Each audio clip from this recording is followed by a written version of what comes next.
भाई बाबू, मैथ का एग्जाम आप लोगों का 10 तारीख को है।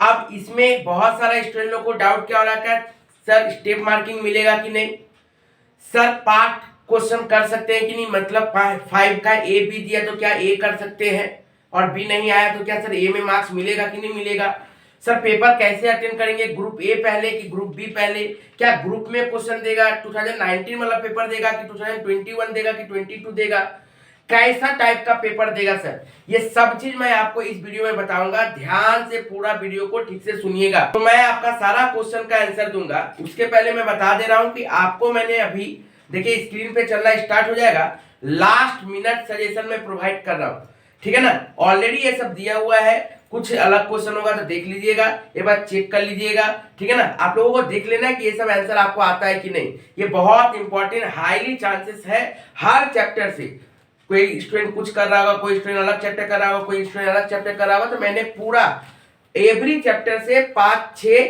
क्वेश्चन करके दिया, ज्यादा क्वेश्चन मैंने नहीं दिया, 4-5 क्वेश्चन करके दिया है, जिसमें 2-3 क्वेश्चन देता है, उसमें थोड़ा सा 1-2 क्वेश्चन एक्स्ट्रा होगा, नहीं तो सब में 4-5 क्वेश्चन करके दिया गया है। आप लोग प्लीज अच्छा से एक एक करके क्वेश्चन का स्क्रीनशॉट लेते जाइएगा, ठीक है बाबू, एक एक करके स्क्रीनशॉट लेते जाओ, एक एक करके आराम से। अब देखिए बहुत जन को पता होगा कि आप लोगों को मैंने ऑलरेडी सजेशन भी दिया है, वो सजेशन एकदम जो जो चैप्टर आप लोग कर रहे हो, जो चैप्टर पे मान रहे हो कि 3 चैप्टर कर रहे हो, 4 चैप्टर कर रहे हो, 5 चैप्टर कर रहे हो, तो आप जब 5 चैप्टर कर रहे हो तो उसको एकदम डिटेल में करके जाइए। और कहां से आपको सजेशन मिलेगा, डिस्क्रिप्शन बॉक्स में जाओ, आपको मैथ सजेशन का प्लेलिस्ट मिलेगा, आप वहां पे जाके करिए, हाईली एक्सपेक्टेड रहेगा कि उसी टाइप का क्वेश्चन आएगा, ठीक है बाबू। सेम सेम क्वेश्चन भी आ सकता है और नहीं तो फिर चेंज करके हाईली एक्सपेक्टेड उसी टाइप का क्वेश्चन रहेगा।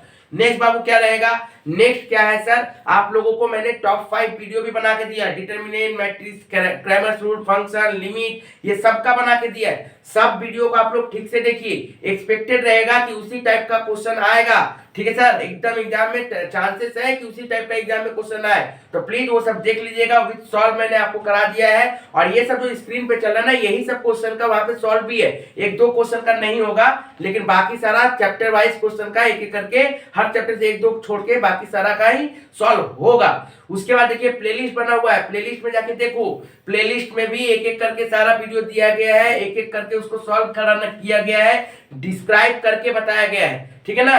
तो प्लीज आप लोग ये सब देख लीजिएगा और अपने दोस्तों तक जरूर शेयर करिएगा। कल एग्जाम में जाने के पहले ये सब क्वेश्चन को, साथ ही साथ आपको ये भी जानना है कि जो क्वेश्चन को जितना वीडियो बताया गया है आप वीडियो सुनते रहिए, लिख लिख के प्रैक्टिस करिएगा बाबू, नहीं तो एग्जाम में आप क्वेश्चन देखो खुश हो जाओगे लेकिन क्वेश्चन पूरा अटेंड नहीं कर पाओगे। प्लीज लिख लिख के प्रैक्टिस करिएगा, बना बना के प्रैक्टिस करिएगा। अब आते हैं क्या सर स्टेप मार्किंग है, बाबू पूरा स्टेप मार्किंग है, ऐसा नहीं है कि मैथ में स्टेप मार्किंग नहीं है, लेकिन स्टेप मार्किंग को आपको मिलेगा तभी जब आप स्टेप मार्किंग जैसा लिखोगे। मतलब क्या सर, मतलब ये हुआ कि मान लीजिए कि मैथ जब आप कर रहे हो, कोई भी चीज सॉल्व कर रहे हो, तो आप लोगों को ये देखना पड़ेगा कि आप लोग कुछ लिमिट तक सही कर रहे हो। जैसे मान लीजिए मैट्रिसेस में पूछा क्वेश्चन में फाइंड ए एंड बी, ठीक है ना, तो आप जब फाइंड ए एंड बी जब कर रहे हो तो आपको देखना पड़ेगा कि आपने ए सही निकाला है, ठीक है ना, लेकिन ए का वैल्यू जब पुट किए हो तो बी का जब वैल्यू निकल रहा था तो बी मेरा प्लस माइनस में कुछ गलती हो गया, कोई कैलकुलेशन में गलती हुआ, तब जाके आपको ए फाइंड ए एंड बी बोला था, तो ए के लिए मार्क्स मिलेगा, बी के लिए नहीं मार्क्स नहीं मिलेगा। इसको बोलता है स्टेप मार्किंग। ऐसा नहीं कि मैंने एक लाइन किया तो उसके लिए स्टेप 1 मार्क्स, दूसरा लाइन किया तो फिर 2 मार्क्स, तीसरा लाइन किया तो फिर 3 मार्क्स, ऐसे स्टेप मार्किंग नहीं मिलता बाबू, याद रखिएगा। तो आपको सम्स को लेके आना पड़ेगा, एक लिमिट तक लेके आइएगा, एक क्वालिफाइड लिमिट तक। जब लिमिट क्वेश्चन आ जाएगा, जब लगेगा कि नहीं यहाँ पे अब बहुत हद तक क्वेश्चन सही कर लिया था बच्चा लेकिन थोड़ा सा के चलते अटक गया, तब जाके स्टेप मार्किंग मिलता है, ठीक है बाबू। तो प्लीज क्वेश्चन छोड़िएगा नहीं, जितना आएगा बना लीजिएगा, जरूर बनाइएगा। नेक्स्ट दूसरा बात सर, पार्ट बाबू बहुत सारा क्वेश्चन में आप लोगों का रहेगा कि ए बी करके क्वेश्चन रहेगा, लेकिन याद रखिएगा आप जो क्वेश्चन को चूज करिएगा आपको दोनों ही करना पड़ेगा, ए और बी। ऐसा नहीं कर सकते हो कि मान लो 5, 6, 7, 8 5, 6, 7, 8 ये 4 क्वेश्चन दिया गया है, इसमें से कोई 2 क्वेश्चन करने बोला गया है और आप क्या कर रहे हो, 5 का ए कर रहे हो, 5 में ए बी है, 6 में ए बी है, 7 में ए बी है। आप क्या कर रहे हो, 5 का ए बी में से ए कर ले रहे हो, 6 का बोल रहे हो 6 वाला भी तो मेरा मुझको नहीं आता है, एक काम करते बी कर लेते हैं तो दोनों एक हो जाए। नहीं बाबू, ऐसे नहीं होगा। आपको क्या करना पड़ेगा, एक ही नंबर क्वेश्चन का आपको दोनों क्वेश्चन अटेंड करना पड़ेगा, तभी वो फुल अटेम्प्ट कहलाएगा। नहीं तो यदि आप एक क्वेश्चन का एक पार्ट अटेंड कर रहे हो, ए कर रहे हो या फिर बी कर रहे हो, तो आप लोग का सिर्फ वही कहलाएगा और मार्क्स भी उतना का ही मिलेगा।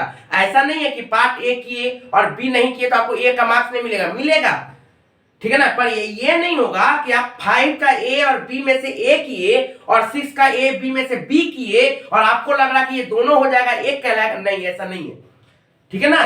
तो आपको जैसे मान लीजिए एनी 3 बोला करने के लिए 6, 7, 8, 9 में से, तो आपको क्या करना पड़ेगा, 6, 7, 8, 9 में से मतलब 4 क्वेश्चन में से कोई 3 करना ही पड़ेगा, आइदर 6, 7, 8, ठीक है ना, या फिर आइदर आपको क्या करना 7, 8, 9 ऐसे, लेकिन फुल, तभी वो फुल मार्क्स होगा। नहीं तो फिर पार्ट मार्किंग, आप जो ए कर रहे हो तो ए, बी कर रहे हो तो बी, जितना जितना सही होगा तो उसका मार्क्स मिलेगा, सही नहीं होगा तो मार्क्स नहीं मिलेगा, ठीक है।